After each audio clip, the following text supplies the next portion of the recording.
Today we're going to talk about spontaneous abortion. It is defined as loss of pregnancy before the 20th week, also known as miscarriage. It is a natural death of fetus before it is viable or able to survive independently. There are different types of spontaneous abortion. First is inevitable, a pregnancy in which uterine contractions and cervical dilation occurs, ending in spontaneous loss of the pregnancy. It can be complete or incomplete. Incomplete means that all pregnancy tissues such as the fetus, placenta, and membrane sac has passed out of the uterus. And incomplete means some of the pregnancy tissues has passed out of the uterus, but some of the tissue has remained inside the uterus. The second type of spontaneous abortion is threatened. It means the patient has signs and symptoms of possible miscarriage, such as vaginal bleeding or uterine cramping, but without cervical changes. Third is the missed abortion. This means that the fetus dies in utero but not expelled.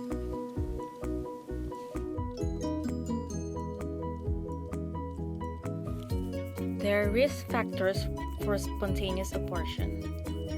Predisposing are maternal age, increasing parity, hereditary traits such as trisomy, monosomy X, and triploidy, and also uterine anomalies. The precipitating factors are lifestyle, such as consumption of alcohol or illicit drugs, smoking, excessive caffeine consumption, and the next is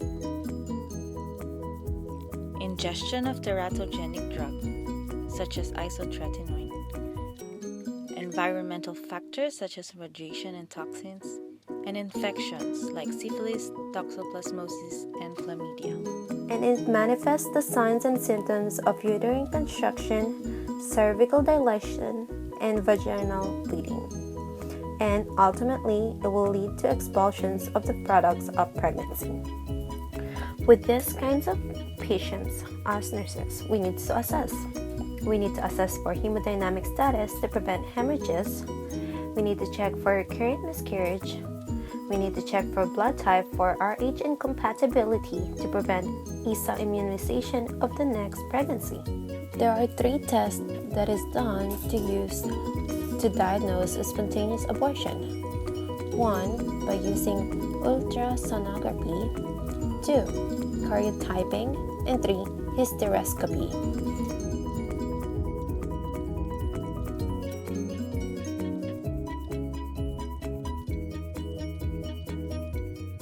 Intervention you can do as nurses.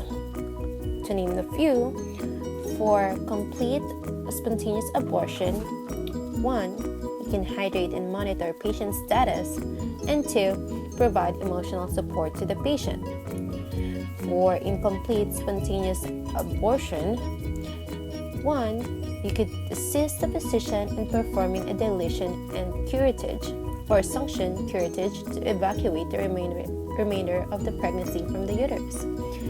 2. Monitor for signs and symptoms of hemorrhages. And 3. Provide emotional support. For threatened abortion, you must instruct your patient to avoid strenuous activity for 24 to 48 hours. You must instruct the patient to have a bed rest. And then you need to educate your patient that once bleeding stops, she can gradually resume normal activities. Coitus is usually restricted for 2 weeks after the bleeding episode to prevent infection and to avoid inducing further bleeding. And lastly, you can provide emotional support. For missed abortion, 1. You can assist in performing labor induction by a prostaglandin suppository or mosoprostol to dilate the cervix, followed by oxytocin stimulation or administration of mifepristone techniques used for elective termination of pregnancy. 2. You could assist the physician in performing a dilation and a curettage or suction curettage. And 3. Monitor signs and symptoms of infection. 4. Monitor for signs and symptoms of DIC, disseminated intravascular coagulation. And 5. provide emotional support to the family. Procedural intervention. 1. Vacuum aspiration. The cervix is dilated manually with instrumentation or by luminaria. A small suppository is made of seaweed that swells as it absorbs water. A uterine aspirator is introduced. Suction is applied and tissue is removed from the uterus. 2. Dilation and evacuation. Cervical dilation with luminaria followed by vacuum aspiration. 3. Labor induction. Installation of saline or urea results in uterine construction, prostaglandin, intravenous oxytocin. Medical abortion. 1. Mifepristone, formerly known as RU-486, progesterone antagonist that prevents implantation of the ovum, administered orally within 10 days of an expected menstrual period. 2. Methotrexate, used to terminate pregnancy because it is a teratogen that is lethal to the fetus. 3. Misoprostol, a synthetic prostaglandin analog that produces cervical effacement and uterine contractions. Psychosocial impact of abortion on the family and the patient.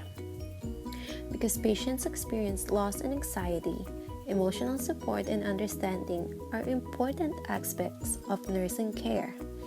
Women may be grieving or relieved depending on their feelings about the pregnancy.